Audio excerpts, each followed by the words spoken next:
www.attableek.com, the reviver of Iman.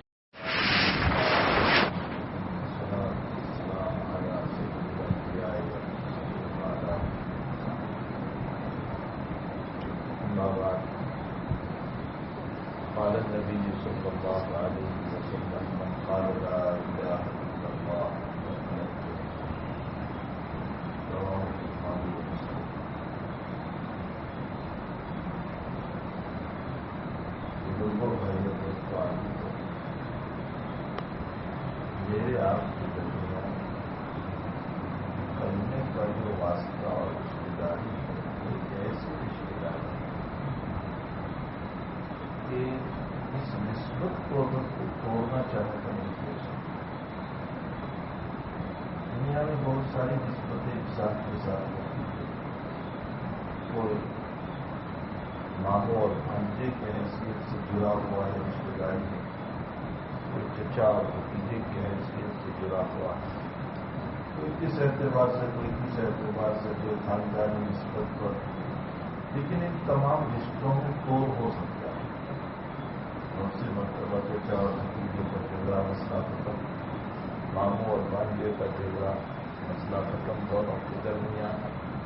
لیکن میرے اور آپ کے درمیان اور دنیا کے مسلمانوں کے درمیان جو رشتہ ہے اسلام کے ناطے سے، لا الہ الا اللہ کے ناطے سے، وہ اتنا اونچا رشتہ ہے، اتنا اونچا رشتہ ہے کہ دنیا کے سمندر بھی اس کو توڑ نہیں سکتے، دنیا کے پارٹیشن بھی اس کو توڑ نہیں سکتے، دنیا کی دوری بھی اس کو توڑ نہیں سکتی، اور دنیا کے اندر انسان کا دور دور رہنا بھی اس کو توڑ نہیں سکتا ہے. ایک عرب کا مسلمان ہے، عجم کا مسلمان ہے، آپ بہت دور ہیں،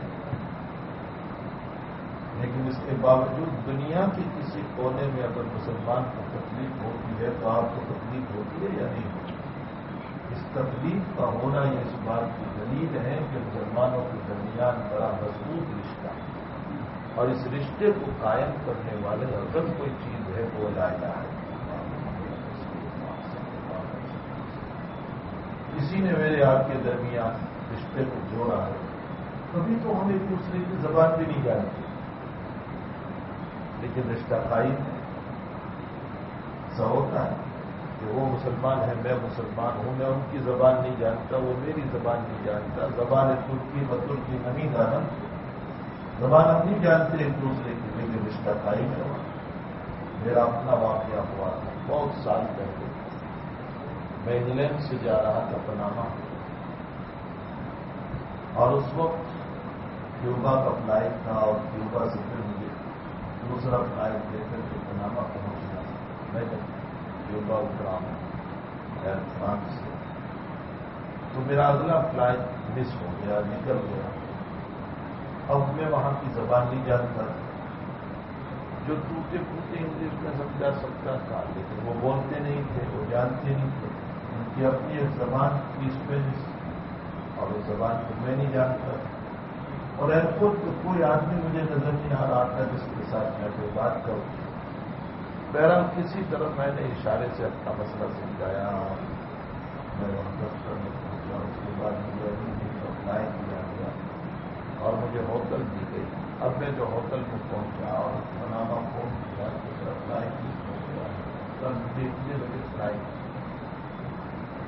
ان لوگوں نے، آپ جانتے ہیں کیوبا تو ایک دہلیہ ملک ہے، ایک ملحد ملک ہے، پلاسٹک ملک ہے، لیکن بحمداللہ اس وقت کا رپورٹ یہ ہے کہ وہاں 5000 کے قریب مسلمان ہو چکے ہیں. اللہ وہاں دین پہنچ. اس وقت میں نے جب پناما فون کیا، اور ان لوگوں نے، وہاں کوئی ساتھی پناما میں تھے نو مسلم، ان کو انہوں نے کانٹیکٹ کیا، اور وہ رات 11 بجے ہوٹل پر میرے پاس آئے. تو میں اکیلا بیٹھا ہوا تھا، کھانے کا مسئلہ تھا، کیونکہ کیا کھاؤں یہاں. وہ اسپینش بول رہے ہیں، میں بالکل سمجھ نہیں رہا. وہ مجھے اشارے سے سمجھا رہے ہیں، اور اشارے سے سمجھا کر انہوں نے کھانے سے متعلق کوئی یوں کہا کہ یہ جو یہاں کا گوشت ووش ہوتا ہے یہ سب حرام ہوتا ہے، یہ غیر اللہ کے نام کا ہوتا ہے، اس کے اندر اللہ کا نام بھی ہوتا ہے، اس لیے تجھے کھانے کی اجازت نہیں. وہ بار بار میرے سامنے سلاد لا رہے تھے، پتے لا رہے تھے، اشارہ کر رہے تھے کہ یہ کھا لے تو بہرحال ان کے اشاروں سے میں وقت کے طور پر سمجھ گیا کہ وہ مجھے یہ بتانا چاہتے ہیں. اس وقت میرے دل میں ایک بات آئی کہ اللہ اکبر، میرا اور اس کا رشتہ، جبکہ نہ میں جانتا ہوں اس کو نہ وہ مجھ کو جانتا ہے. ایک بات، نہ اس کی زبان میں جانتا ہوں نہ میری زبان وہ جانتا ہے. دونوں کے درمیان اتنی دوری ہے کہ مسافت تو دور سے میں آیا ہوا ہوں، لیکن مجھ میں اور اس میں اگر کسی نے محبت قائم کی ہے تو وہ لا الہ الا اللہ. صبح کو جب میں ایئرپورٹ پہنچا تو مجھ سے پہلے ایئرپورٹ پر موجود اور انہوں نے مجھے چائے پلائی ایئرپورٹ پر، اور اس کے بعد انہوں نے سلام کیا اور سلام کر کے مجھے روانہ کیا. انہوں نے مجھے کہا کہ اللہ تیری حفاظت کرے، اور کچھ عربی کلمات جانتی ہوں کہ وہ مجھے انہوں نے کہے. تو مجھے انتہائی خوشی ہوئی کہ اللہ اکبر، کلمے کی نسبت ایک ایسی نسبت ہے کہ مسلمان دنیا کے جس کونے میں رہتا ہوگا، جس کونے میں رہتا ہوگا، کوئی مغرب میں رہتا ہو، کوئی مشرق میں رہتا ہو، مشرق میں بہت آخری درجے پر اور مغرب میں بہت آخری درجے پر رہتا ہوگا، لیکن دونوں کے درمیان جس چیز نے رشتہ قائم کیا ہے وہ رشتہ ہے لا الہ الا اللہ. ایسا مضبوط رشتہ ہے، ایسا مضبوط رشتہ ہے کہ دنیا کی کوئی طاقت اس رشتے کو توڑ نہیں سکتی. آج دنیا میں بہت سازشیں ہو رہی ہے اس رشتے کو توڑنے کے لیے، مذہب کے نام پر، مسلک کے نام پر، مشرب کے نام پر بہت ساری کوششیں ہو رہی ہیں تاکہ یہ رشتے ٹوٹ جائیں. لیکن الحمدللہ یہ رشتہ قائم دائم ہے اور باقی ہے. روایتوں میں عجیب و غریب واقعہ ملتا ہے. خیبر کا موقع ہے، جناب رسول اللہ صلی اللہ تعالی علیہ وسلم خیبر میں ہے، اور ایک کالا کلوتا حبشی غلام جو کسی یہودی کا غلام تھا، وہ بکریاں چراتا ہوا ادھر نکلا ہوا تھا، اور کئی دن سے وہ دیکھ رہا تھا کہ یہاں مسلمان نام کی کوئی قوم آئی ہوئی ہے اور کوئی بات ہے. اس نے سنا کہ یثرب کا وہ بادشاہ بھی آیا ہوا ہے، بہت بڑا بادشاہ ہے، حضرت سے متعلق یثرب کا بادشاہ، مدینہ المنورہ کا نام یثرب ہے، تو کہا یثرب کا بادشاہ ہے اور وہ اپنے آپ کو نبی ہونے کا بھی دعویٰ کر رہا ہے. تو لاؤ میں دیکھوں تو صحیح کہ یثرب کا بادشاہ کیسا ہوتا ہے. اب اس کا گمان یہ تھا کہ یثرب کا بادشاہ، مدینے کا جو بادشاہ ہے، اس کا خیمہ بڑا ہائی فائی ہوگا اور اس کے اندر قالین بچھی ہوگی اور اس کے دروازے مکمل کے ہوں گے اور اس کے اوپر جو ہے سیکورٹی گارڈ کھڑے ہوں گے اور وہ بادشاہ نمالوم جیسا ہوگا. لیکن جب وہ وہاں پہنچا ہے تو خیمہ بھی ٹوٹا پھوٹا ہے، نہ کوئی قالین ہے نہ سیکورٹی گارڈ ہے، وہاں کوئی نہیں ہے. وہ آیا اور اس نے آ کر کے پوچھا صحابہ سے کہ من فی کو محمد کون ہے؟ صحابہ نے فرمایا.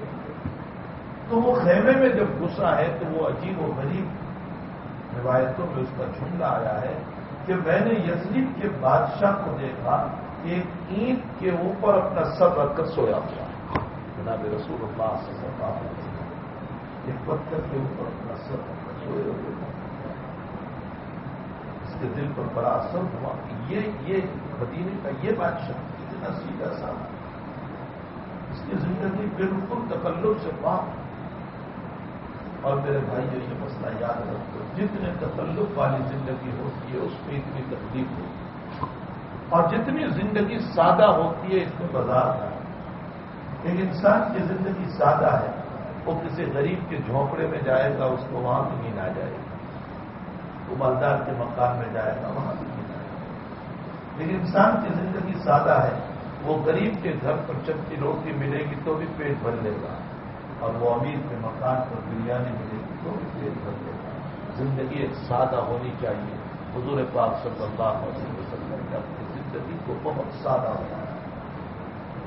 ہمارے اکابر کی زندگیاں بھی بڑی سادہ تھی، بہت سادہ. حضرت مدنی نور اللہ عنہ کی بات میں اتنی سادہ زندگی، اتنی سادہ زندگی. کھدر کا کپڑا پہنتے تھے، موٹا جو تھا، جس کو ہم موٹا کاٹن کہتے ہیں، ایسا کھدر کا کپڑا پہنتے چلتے رہتے تھے.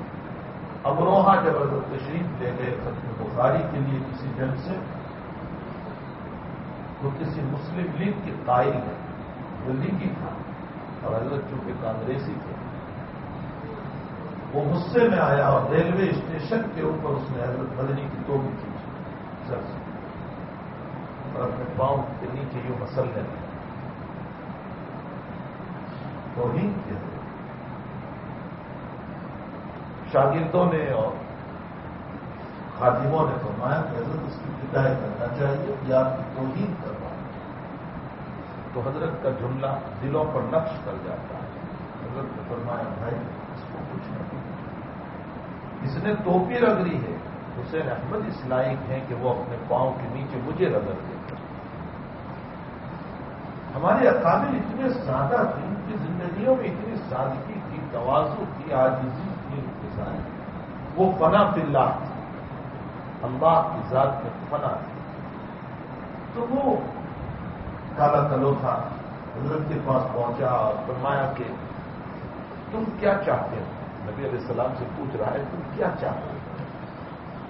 تو اللہ کے نبی نے بہت مختصر تقریر کی جو روایتوں میں حضرت نے فرمایا کہ ہم ان معبودوں کی عبادتوں سے نکال کر ایک اللہ کی عبادت کی طرف دعوت دیں جو ہمارا حقیقی پالنہار ہے.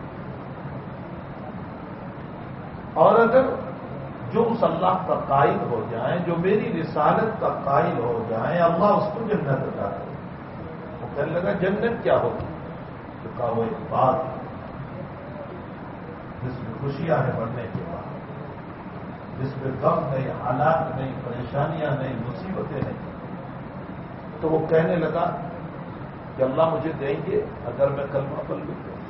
تو اللہ کو میں شہادت دیتا ہوں کہ تجھے اللہ عطا کرے گا, میں گواہی دیتا ہوں.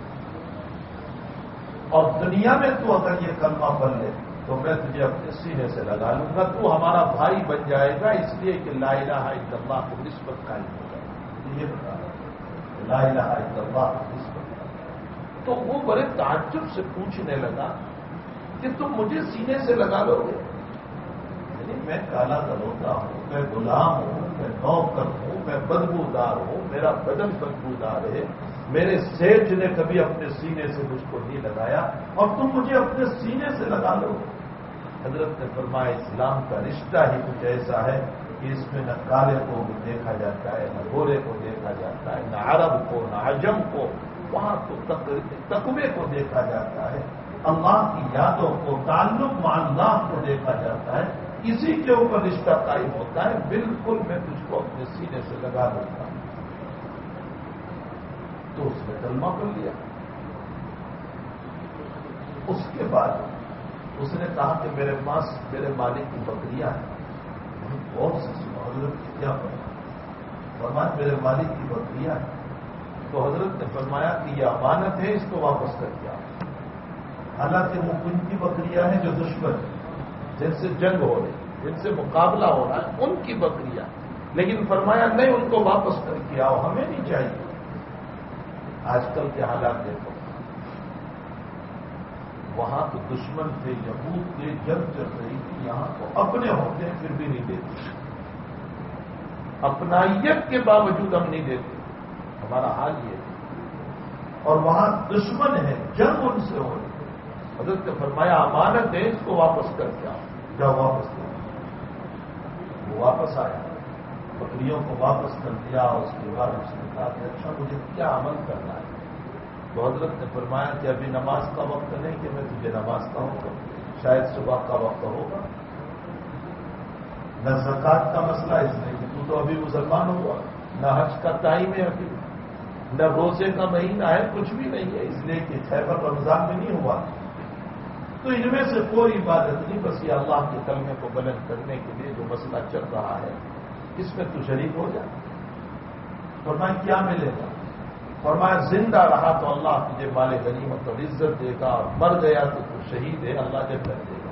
فرمایا آپ گواہ ہیں؟ فرمایا بالکل. فرمایا اللہ تیرے چہرے کو منور کر دے گا اور بدن خوشبو سے بدل جائے گا. تیرا بدن جو ہے وہ خوشبو سے بہکے گا. وہ گیا, اللہ کا کرنا وہ شہید ہو گیا. نبی علیہ السلام جب ناشوں کو دیکھنے لگا تو حضرات صحابہ دیکھ رہے تھے کہ یہ کوئی اجنبی آدمی ہماری طرف پڑا ہوا ہے, اور اس سلسلے میں ایک دوسرے سے پوچھ تاچھ کر رہے تھے کہ یہ صاحب ہے حضور پاک صلی اللہ علیہ وسلم کو بتایا گیا تو اللہ کے نبی علیہ السلام مسکرائے اور مسکرانے کے بعد فرمایا یہ وہ شخصیت ہے کہ جس نے نہ نماز پڑھی نہ روزہ رکھا نہ زکات کی نہ حج کیا کچھ نہیں بس اللہ کے دین کو کلمہ پڑھ کر کے قبول کیا اور اللہ کے راستے میں شہید ہوا چہرہ بھی منور ہو گیا اور اللہ نے جنت کو اس کے لیے واجب کر دیا مجھے بتانا صرف یہ ہے میرے بھائیوں کہ لا الہ الا اللہ کا رشتہ جو ہے دنیا میں یہ بڑا عجیب و غریب رشتہ ہے اور یہی وہ رشتہ ہے جس پر جنت ملنے والی ہے من قال لا الہ الا اللہ دخل جو لا الہ الا اللہ پڑھے گا وہ جنت میں داخل ہوگا لیکن بخاری شریف میں ہے کہ لا الہ الا اللہ ایسی چابی ہے جس کے دندانے کوئی بھی چابی آپ کی ہو کوئی بھی اس کے دندانے ہوتے ہیں نیچے جب تک وہ دندانے نہیں ہوتے وہ تالا نہیں کھل سکتا لا الہ الا اللہ یقیناً چابی ہے لیکن اس کے دندانے اعمال ہیں جب تک اعمال نہیں ہوں گے ایمان میں تکمیل نہیں ہوگا ایمان مکمل نہیں ہوگا ایمان کچھ اعمال کا مطالبہ کرتا ہے ایمان چاہتا ہے کہ انسان کے پاس اچھی زندگی نماز روزہ زکات حج اخلاق حسنہ ہو اچھی زندگی ہو اس کی گھریلو زندگی بھی اچھی ہو اس کی باہر کی زندگی بھی اچھی ہو یہ اخلاق حسنہ سے مزین ہونا چاہیے اور دوسری بات معاف فرمائے اخلاق کی بات آئی تو عرض کر دوں ہمارے پاس صف اول میں نماز پڑھنے کے لیے تو سب کچھ ہے تہجد بھی ہم پڑھتے ہیں سب کچھ ہے لیکن اخلاق حسنہ میں ہم بہت جو اخلاق جناب رسول اللہ صلی اللہ علیہ وسلم ہم کو دے کر دیں ان اخلاق میں ہم بہت ان اخلاق سے ہم دور اور یہی وجہ ہے کہ بد اخلاقیوں کی وجہ سے ہمارا دین بھی بدنام ہوا نبی بھی بدنام ہوا شریعت بھی بدنام ہوئی ہم بھی بدنام ہوئے یہی بدنام میرا ہندوستان میں رمضان سے قبل سوراس کا کاٹیاوار ایک سالانہ جلسے میں جانا اور لوگوں نے بہت سارے غیر مسلم کو بھی دعوت دے رکھی تھی اور وہ معمولی غیر مسلم نہیں سب آفیسرس تھے ڈی ایس پی تھا ڈی آئی جی تھا کلکٹر تھا ایم پی تھا قریباً 25-30 آدمی تھے اور اس سے بڑھ کر میں آپ کو بتاؤں وہاں کا مشہور اور معروف مندر جو ہے سومناتھ اس کے 2 پجاری تھے 2 مہنت تھے 2 سادھو تھے اور مجھے یہ کہا گیا کہ یہ کچھ غیر مسلم آئے ہوئے ہیں اور جلسے میں بات کرنا ہے میں نے کہا جلسے میں امت کو دیکھ کر بات کرنا ہوگا اور مجھے ان کو کچھ کہنا ہے ظاہر سی بات ہے کہ عمومی بات میں ان کو سمجھا نہیں پاؤں تو میں نے عام جلسے میں پہلے 20 منٹ لی جس میں ان کو خاص طور پر خطاب کیا اور میں نے کہا کہ ہمارے آقا صلی اللہ علیہ وسلم نے ہمیں جو اسلام کیا ہے ہمیں جو اسلام کیا وہ کیسا اسلام دیا ایک کتے کو پانی پلانے پر سورگ اور جنت ملے گی روایت ایک بلی کو بھوکا مارنے پر جہنم ملے گی روایت نرک میں جائے گا جانور کو چہرے پر نہ مارو جو شریعت جانور کو چہرے پر مارنے کو منع کر رہی ہو وہ انسان کو مارنے کی اجازت کیسے دے سکتی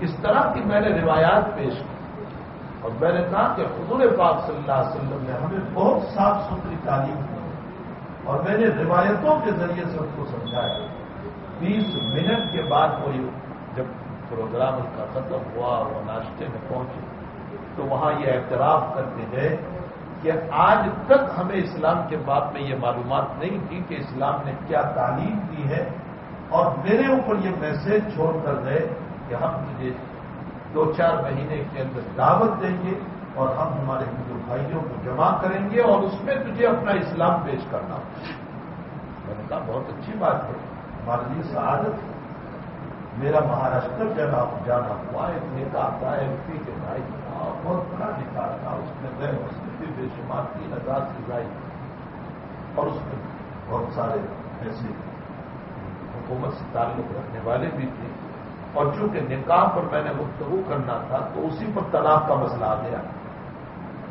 تو میں نے اسلامی لا کے اعتبار سے طلاق کی حقیقت کو سمجھا اور میں نے کہا دنیا میں واحد مذہب وہ ہے جو یوں کہہ رہا ہے. میں نے ان کو سمجھایا دنیا میں واحد مذہب وہ ہے جو یوں کہہ رہا ہے کہ عورت سے ملاقات جائز نہیں ہو سکتی ہے جب تک کہ تو اس کا مہر ادا نہ کرے.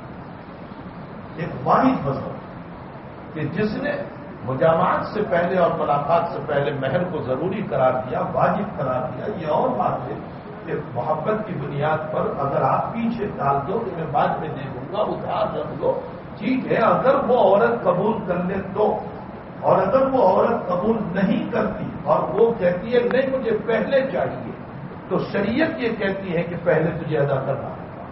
میں نے کہا دنیا کا واحد مذہب ہے. آپ کوئی مذہب اٹھا کر کے بتا دیں کہ جس کے اندر ایک عورت سے ملاقات اور مجامعات کے لیے شریعت نے پہلے یہ حق دیا ہو اور اس کے بعد شریعت نے یہ حق دیا ہو کہ اس کا نان نفقہ اور خرچہ. کبھی طلاق کا مسئلہ آ گیا تو پھر اس کے بعد 3 مہینے کا جو نان نفقہ اور خرچہ دیا گیا. آپ بتا دیجیے کسی مذہب کے اندر. اور پھر میں نے طلاق کے مسائل کو کھولا کہ ہمارے وہاں طلاق کی حقیقت کیا ہے. میں نے کہا یہ ایک ایمرجنسی ایگزٹ ہے. ان کو سمجھانے کے لیے میں نے کہا کہ طلاق ایک ایمرجنسی ایگزٹ ہے. یہ کھیل نہیں ہے کہ جیسے چاہے تم کھیلتے رہو. کوئی راستہ نہیں ہوتا ہے تو اخیر میں جا کر کے طلاق کا مسئلہ آتا ہے. اور پھر دیگر مذاہب کے طلاق کو دیکھ لو اور اسلام کی طلاق کو دیکھ لو. اور ہندوستان کے اعتبار سے میں نے کہا 1% بھی عورتوں کو طلاق نہیں ہے جتنی کہ دیگر مذاہب کے اندر طلاق ہو رہی ہے. کیوں؟ اس لیے کہ اسلام کے پہلے بہت سارے مسائل ہے. حکم من علی و حکم من علیہ ان یریدا اصلاح یوفق اللہ بینہما، صلح ہو جائے. میں نے اس مضمون کو خوب کھولا. ایک بہت بڑا منسٹر کے درجے کا آدمی اس کے بعد میرے پاس آیا. وہ پاؤں میں پڑ گیا اور ہاتھ چوم کر مجھے کہنے لگا کہ ہمیں آج پتا چلا کہ اسلام کی یہ بھی کوئی حقیقت ہے. تو میرے بھائیوں ہمیں چاہیے کہ ہم اپنے اخلاق کے ذریعے سے، اپنے کیریکٹر کے ذریعے سے، اپنے دین کے ذریعے سے اپنے اسلام کو پیش کریں. آپ کے پڑوس میں غیر مسلم رہتے ہیں، ان کے قلوب تو بہت نرم ہے اس لیے کہ یہ اہل کتاب ہے. یہ ایک آسمانی کتاب. یہ اور باتیں کہ کھو چکے ہیں. یہ شراب میں، یہ سنیما میں، یہ گندگیوں میں، یہ ڈرگس میں کھو چکے ہیں. لیکن یہ اوروں کی طرح نہیں ہے کہ سخت دل پتھر کی طرح. ایسے نہیں.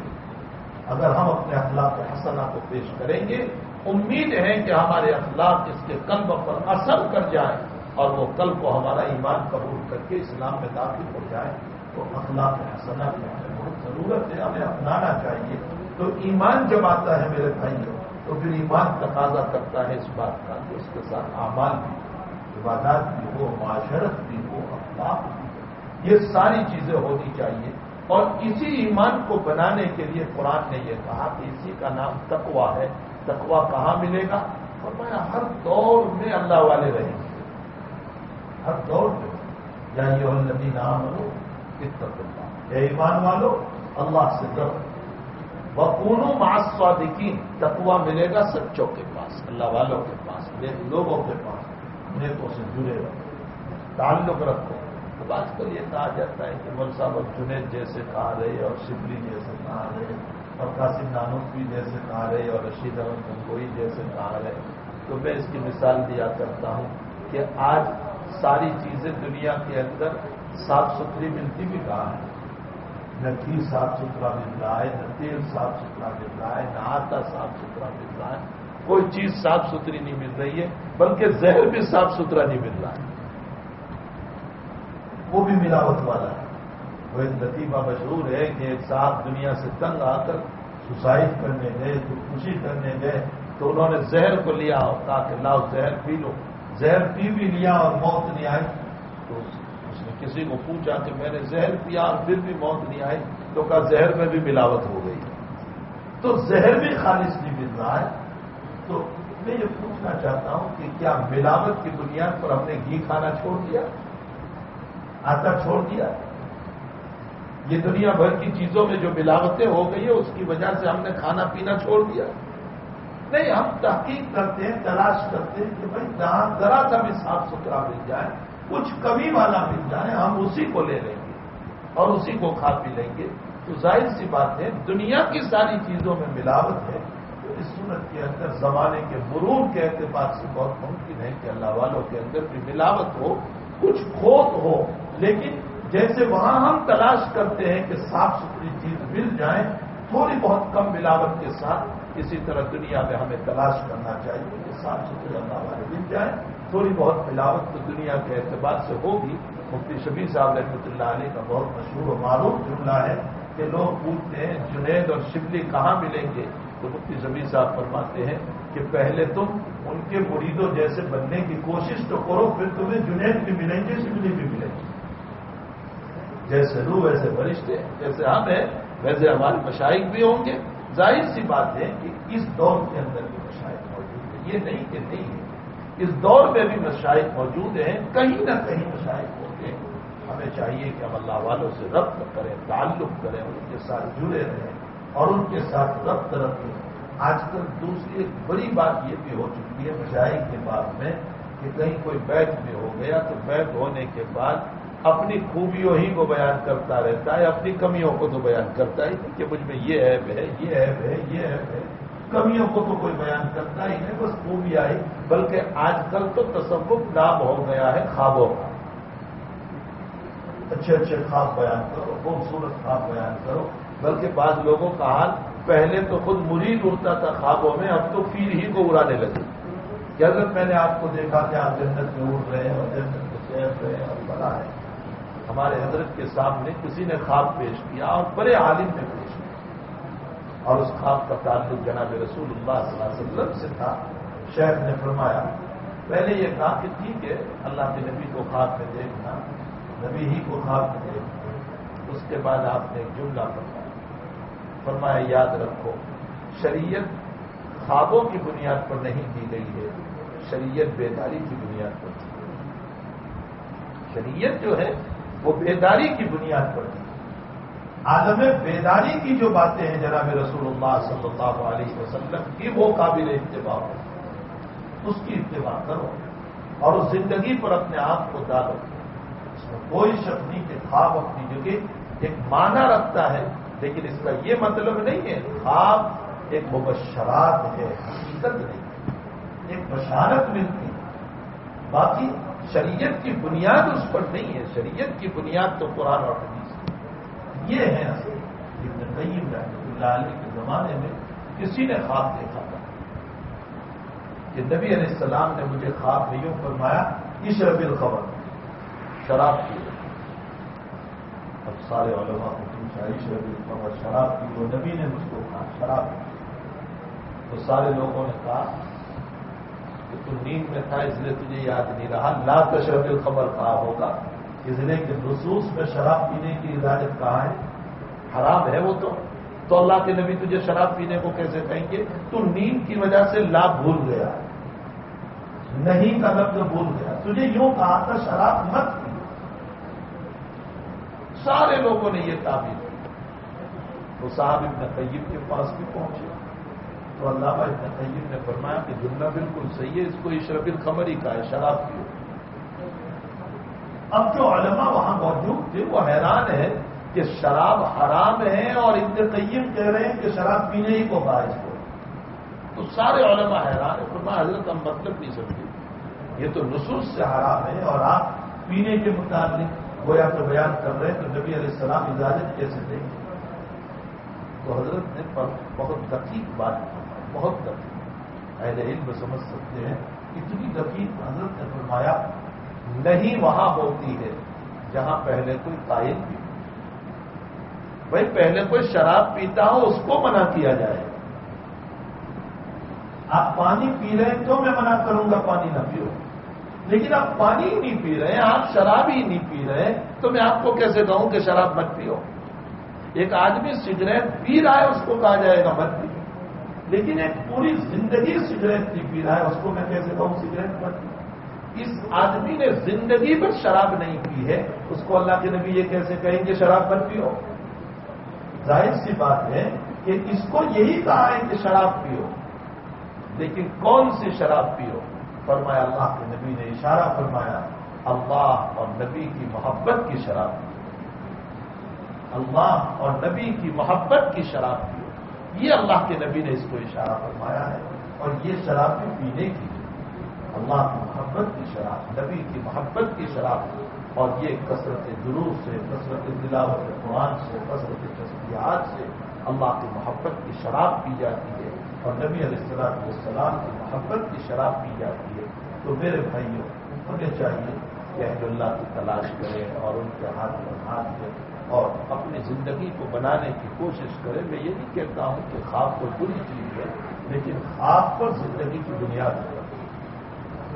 ہم کتنے ہی اچھے خواب دیتے ہیں، لیکن حقیقت یہ ہے کہ عالم بیداری میں جو نبی کریم صلی اللہ علیہ وسلم نے ہم کو شریعت دی ہے، وہ شریعت اصل مقصود ہے، محمود ہے، اس کی اتباع کرنا ہے۔ اور قبر میں جب پہنچیں گے تو اسی سے متعلق سوال ہوگا، من ربوں کا، رب کی محبت کی شراب کتنی پی کر آیا، ومن نبیوں کا، نبی کی محبت کی شراب کتنی پی کر آیا، وما دینوں کا، یہ ترمذی کی روایت، اور دین کی محبت کی شراب کو نہیں پی۔ اور ایک عجیب و غریب نقطہ میں آپ کو بتاؤں کہ یہ جو روایت میں آیا ہے کہ جب انسان صحیح جواب دے دے گا قبر میں، جب صحیح جواب دے دیتا ہے تو ترمذی شریف کی روایت میں ہے نم کا نومت العروس، تو ایسے سو جا جیسے پہلی رات کی دلہن سوتی ہے۔ اور بخاری شریف کی روایت میں ہے نم صالحہ، اطمینان سے سو۔ تو محدثین یہ کہتے ہیں کہ جس نے صحیح جواب دے دیا اس کو عروس سے، دلہن سے تشبیہ کیوں دی؟ کیا وہ وجہ ہے کہ اس کو دلہن سے تشبیہ دی گئی؟ محدثین نے اس پر لکھا ہے، فرمایا کہ جیسے پہلی رات کی دلہن جو ہوتی ہے اس کو صبح میں اس کے شوہر کے علاوہ اٹھانے والا کوئی نہیں ہے، انسان تو بھی نیک، صالح، متقی اور پرہیزگار تھا، تیرے جوابات صحیح ہوئے تو قیامت تک اب اطمینان سے سو جا، تجھے تیرے رب کے علاوہ اٹھانے والا کوئی نہیں، تیرے رب کے علاوہ اٹھانے والا۔ اور نمبر 2، دوسری مناسبت یہ ہے کہ صبح جب دلہن اٹھتی ہے تو سب سے پہلے اس کی نظر اپنے شوہر پر پڑتی ہے، اپنے محبوب پر پڑتی ہے۔ اسی طرح قیامت کے دن جب بندہ اٹھے گا، نیک بندہ، تو اس کی نظر سب سے پہلے اپنے مولا کے اوپر پڑے گی، اپنے اللہ پر پڑے گی، اپنے محبوب پر پڑے گی، اپنے رب کے اوپر پڑے گی۔ تو میرے بھائیوں، ہمیں چاہیے کہ اپنی زندگی کو خوبصورت بنائیں، جو ایمانی تقاضا ہے اس ایمانی تقاضوں کو ہم پورا کریں۔ ایمان اللہ نے ہم کو دیا ہے، تو اب اس کے جو تقاضے ہیں ان تقاضوں کو پورا کریں، اور تقاضے عبادت کی لائن سے، معاملات کی لائن سے، معاشرت کی لائن سے، اخلاق کی لائن سے جو ہمیں دیے گئے ہیں، ہم ان سارے تقاضوں کو پورا کرنے والے کریں۔ اللہ کے نشان تمام کو ایمان اور ایمان کے تقاضوں پر عمل کی توفیق عطا فرمائے۔ اللہم صلی وسلم دائما ابدا حبیبک وخلیلک اللہم اعنا علی ذکرک وشکرک وحسن عبادتک۔ اللهم ربنا آتنا في الدنيا حسنة وفي الآخرة حسنة وقنا عذاب النار۔ اللهم لا مانع لما أعطيت ولا معطي لما منعت ولا ينفع ذا الجد منك الجد۔ اللهم ربنا تقبل منا إنك أنت السميع العليم وتب علينا يا مولانا إنك أنت التواب الرحيم۔ صلى الله على النبي الكريم ورحمة الله۔